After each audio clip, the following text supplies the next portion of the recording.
The land stretched out like a wounded animal, silent, scorched, and abandoned even by the wind. Not a bird in sight, not a shadow that moved unless the sun forced it to. Folks said this patch of desert wasn't worth a nickel, let alone the $25 Eli Granger laid down for it. They laughed when the sheriff stamped the deed and shook his head. "Eli," he'd said, "you just paid good money for sand and sorrow." Eli had only shrugged. "Sorrow's still something. Means life was here once." He didn't buy the land for what it looked like. He bought it because nobody else would. That reason had kept him alive these past few years, fixing the broken, tending to the forgotten, giving breath back to what the world stopped caring about. Eli rode in slow, his mule creak plodding through dust so fine it rose like smoke. A hollow sky stretched overhead, pale and merciless. He could taste the dryness on his tongue, taste the loneliness in it too. Not that he minded. Loneliness was easier to hold than grief. The sun was sinking by the time he came to the cluster of rocks where he planned to make camp. A half-crumbled outcropping offered just enough shelter to keep the night wind off his bones. He dropped his bedroll, loosened Creek's reins, and set a small fire that crackled like old bones snapping. The sheriff's words circled his mind as he warmed his hands. Worthless property. Maybe to most. But Eli Granger knew better.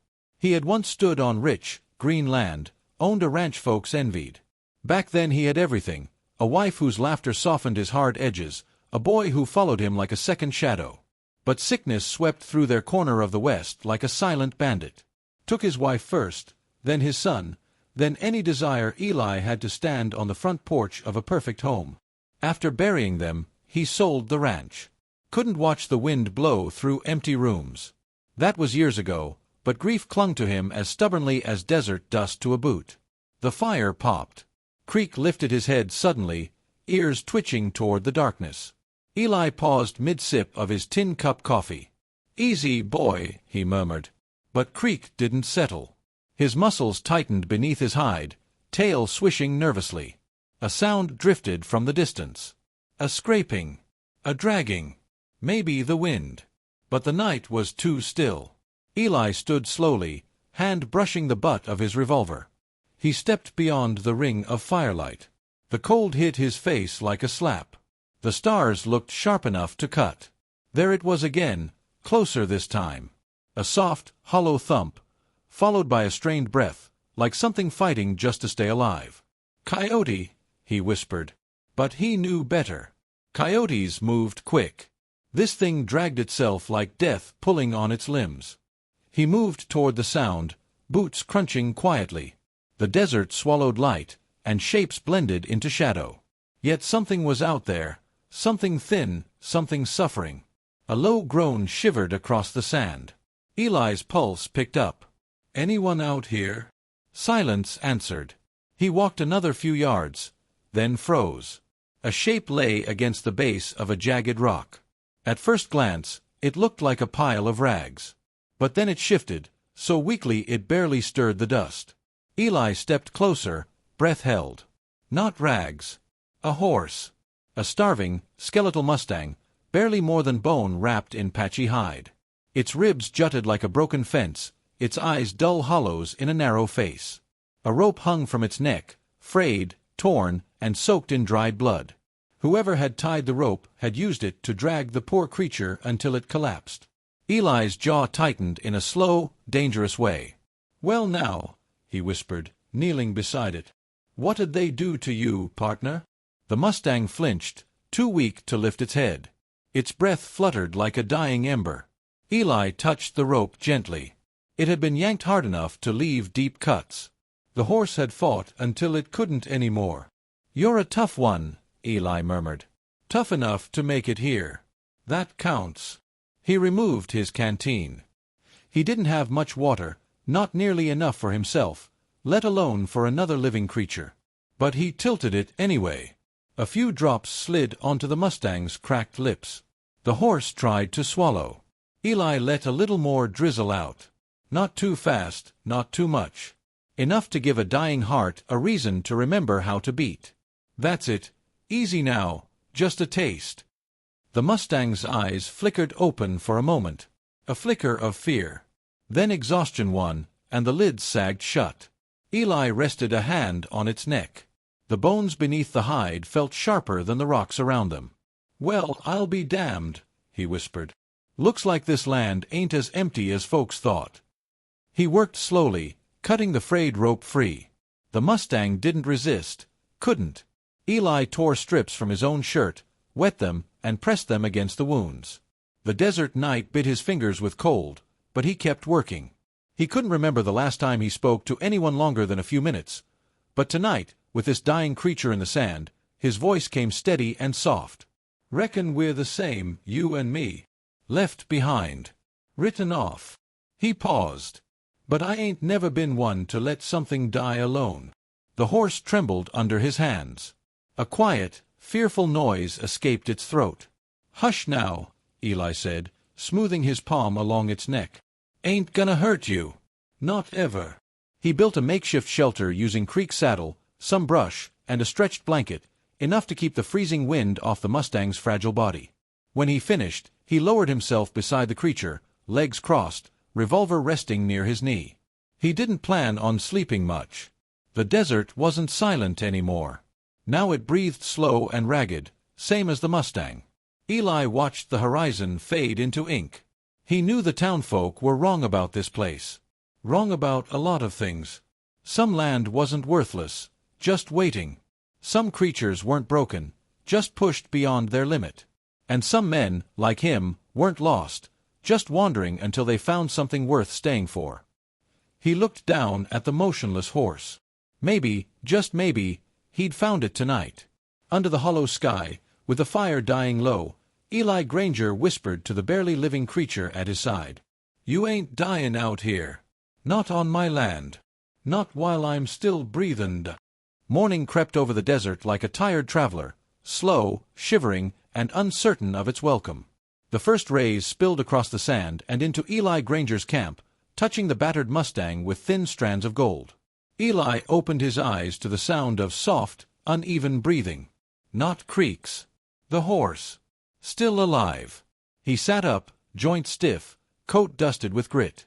The night had been colder than he expected, and he had spent most of it keeping the blanket tucked around the Mustang, whispering calm into the animal's trembling frame. Now, in the pale dawn, he studied the creature again. Up close, the wounds looked even worse. Deep rope burns around the neck, sores on the legs, a hip sticking out sharp as a hatchet blade. But there was something else too. Something flickering under the surface, faint as embers hidden beneath ashes. "Fight." "Morning," Eli said softly. His voice came out rough, sleep-stiff. "Didn't expect you to still be with me." The Mustang's ears twitched. "Barely. But it was enough." Eli gave a small nod, as if the horse had spoken first. He reached for his canteen, now dangerously light, and trickled another thin line of water across the horse's lips. This time, the Mustang swallowed with a little more strength. "That's it," Eli murmured. "Hold on. I'll get more soon." He hadn't figured out how, but that was a problem for later. Nursing dust fire. Hours passed with the slow, stubborn patience only the desert could teach. Eli cleaned the wounds again, using what little water he could spare. He talked while he worked, not because the horse needed words, but because Eli hadn't spoken this much in years. "You're a tough one," he said, running his hand down what was left of the Mustang's neck. "You remind me of something, maybe someone." He hesitated. "Lost my boy." Had that same look in his eye right before he swallowed. "Never mind. You just focus on breathin'." The Mustang shifted, a pained tremor vibrating through its ribs. Eli steadied him gently. "What am I gonna call you?" He studied the horse's coat, mostly dull brown, nearly gray with dust, but beneath the grime, here and there, hints of a deep rusty red glowed like embers catching light. "Dust fire," Eli decided. "Burnt by the world, but still glowin'. Yeah. Dust fire suits you fine." Creek snorted as if in agreement. Eli smiled, a small rare thing that stretched lines across his weathered face. Trouble on the horizon. Midday heat rolled in hard. Eli set up a wider shade canopy and draped his last good blanket over the frame. He kept Dustfire cool, fed him tiny handfuls of soaked grain, and checked his breathing every few minutes. By late afternoon, Dustfire's eyes opened fully, cloudy but aware. He watched Eli with a kind of exhausted gratitude. "You stay with me, partner," Eli said. "We're not out of the woods yet." Then he heard it. Hoofbeats. Slow. Heavy. Purposeful. Eli froze. Creek lifted his head and pinned his ears back. A moment later, 2 riders appeared over the ridge, big men with broad shoulders, chewing tobacco and trouble with the same jaw muscles. Their horses were well-fed, saddles fancy, rifles strapped easy at their sides. Cole and Madsen Boyd. Eli knew them on sight. Everyone did. The Boyd brothers weren't outlaws, not officially. They walked right up to the line between legal and lawless and spat across it whenever convenient. "Well, ain't this cute?" Cole said as they approached the camp. "Looks like Granger's picked himself up a new pet." Madsen leaned over his saddle horn, spitting. "Thought we left that nag to die 3 days ago." Eli's jaw tightened. "So you're the ones who did this?" Cole shrugged. "Horse wouldn't keep up. No good to us if it can't run. We weren't about to waste time dragging it."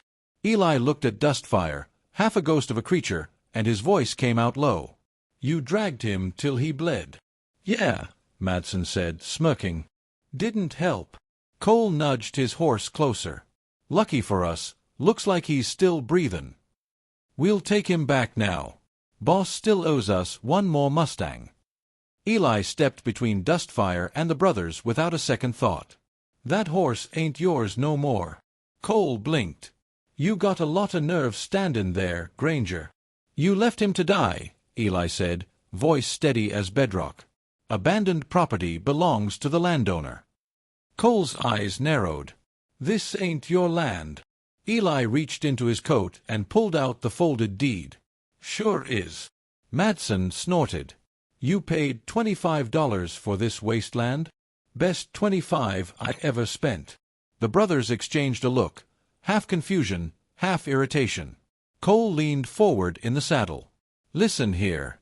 We didn't come to argue. Move aside. We're talking the horse." "No," Eli said simply. "The standoff." Cole's face darkened. "You got a death wish." Eli knew better than to reach for his gun first. Men like the Boyds lived for an excuse to fire. Instead, he straightened his back and kept his hands loose at his sides. "You don't scare me," he said. "You harm that horse, you're gonna answer for it." "Oh, we'll answer all right," Madsen growled, pulling his rifle halfway from its scabbard.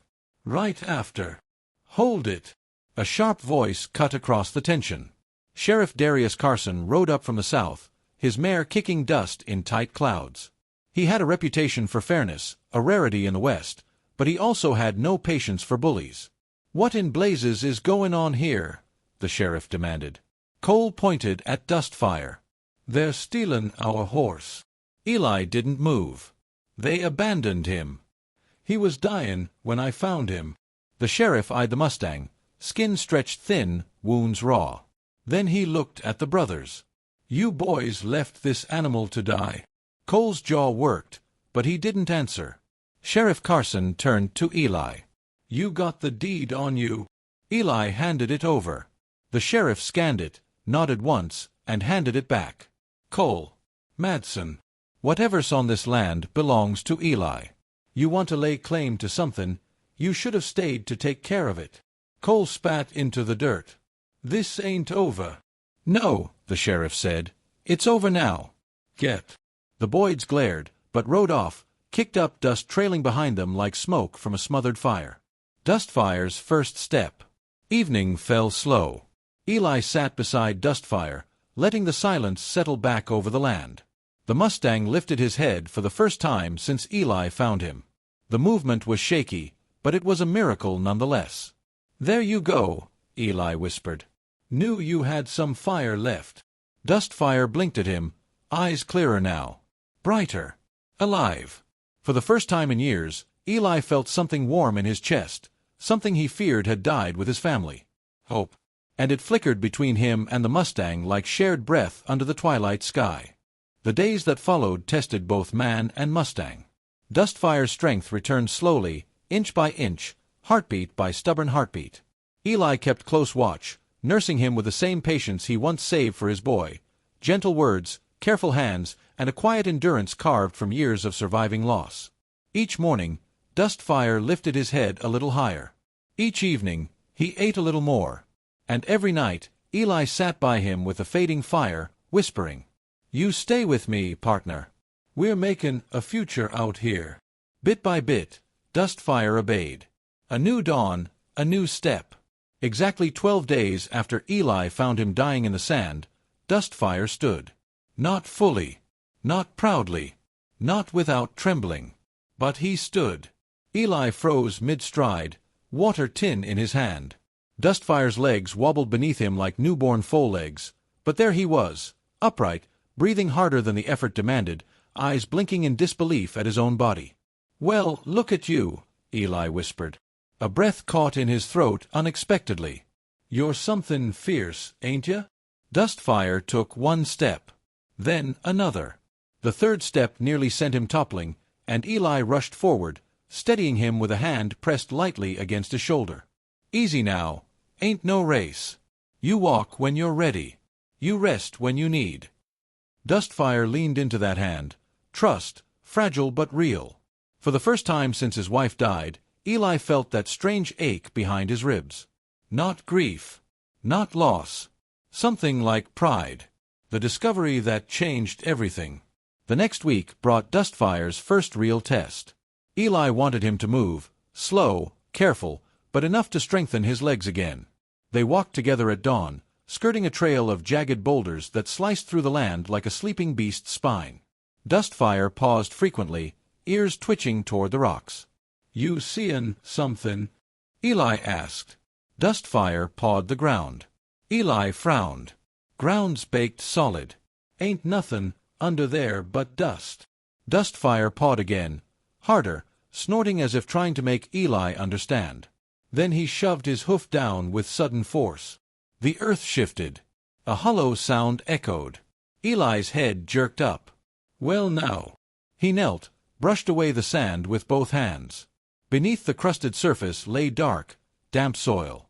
Eli's heart hammered faster. He dug faster, handful after handful of dirt tossed aside. Then the smell hit him. Coolness. Freshness. The scent of life where none should be. Water. A hidden spring. A slow trickle glistened under the sand where Dustfire pawed, a forgotten vein of the desert, alive and waiting. Eli sat back, stunned. "Dustfire, boy, you just found the only treasure worth finned in this whole damn county." The horse snorted, almost pleased with himself. Eli laughed, a real laugh, rusty but alive.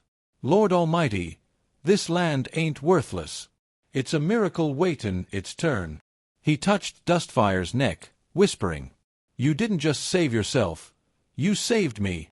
Word travels fast. But good news traveled fast, too fast.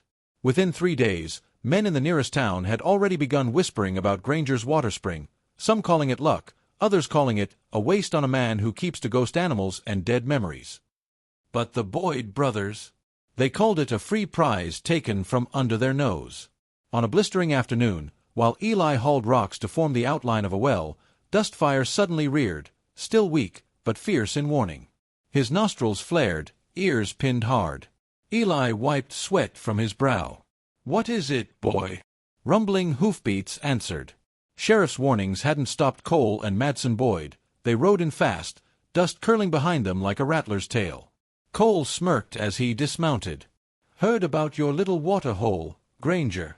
Eli stepped between them and the spring. "Ain't yours." Madsen spat into the dirt. "Every man in 50 miles has been lookin' for water. You think we're gonna let some washed-up nobody hog it?" "It's my land," Eli said calmly. "My water." Cole's smile died. "We warned you, Granger. Should have given us the horse." "Horse ain't for sale." "Didn't ask what's for sale." Madsen unholstered his rifle. Dustfire shrieked, a desperate, furious cry, and charged. But he wasn't strong enough. Madsen swung the rifle barrel hard, cracking it across Dustfire's scarred shoulder. The Mustang stumbled and fell with a heart-twisting thud. Eli's vision went red. He didn't reach for his gun because he wanted to. He reached because these men had crossed a sacred line. His thumb cocked the hammer. Cole swung his revolver up at the same time. The world held its breath. A gunshot cracked the air, close, sharp, commanding. But not from them. Justice rides in. Sheriff Carson rode in like a desert storm, eyes blazing, jaw tight, rifle already raised. "That's enough," he roared. Cole's gun dropped half an inch. The sheriff's horse snorted and stamped the ground. "You boys just tried to shoot a man on his own land. Assaulted his animal. Trespassed with intent. That's jail time." Madsen scoffed. "You can't prove intent." "You drew rifles on a defenseless horse," the sheriff snapped. "That's enough for me." He dismounted, cuffed Cole first, then Madsen, both cursing and spitting fire but unable to resist. "You'll be standin' in front of a judge come morning," the sheriff said. "And I'm gonna make damn sure he hears every detail." When the sheriff escorted them out, Eli hurried to Dustfire's side. The Mustang trembled, breathing sharp and shallow. "You fool horse," Eli whispered, kneeling. "Tryin' to protect me when you ain't healed yet." Dustfire nudged him weakly. Eli closed his eyes, voice breaking. "You scared me half to death." Where hope stands tall. Weeks passed. The Boyd brothers were hauled off to prison. The sheriff made the water spring legally registered under Eli's land deed. And Dustfire healed. Not just physically, spiritually. His coat glowed like burnished copper in the sun, all the hidden embers finally blazing bright. His stride grew strong, sure, proud. Eli built a small corral, then a larger one. He dug a well, built troughs, planted scrubgrass seed. Other starving animals, wandering cattle, wild burros, found the oasis and drank. The land that once held nothing now breathed with life again. One evening, as the sun melted into ribbons of orange, Eli stood on the ridge. Dustfire walked up beside him, warm breath brushing Eli's shoulder. "You know," Eli said softly, "I came here carryin' nothin' but ghosts." Dustfire nudged him again, gentle, steady. "And you," Eli continued, "dragged yourself out of the desert just to show me there's still something worth stayin' for."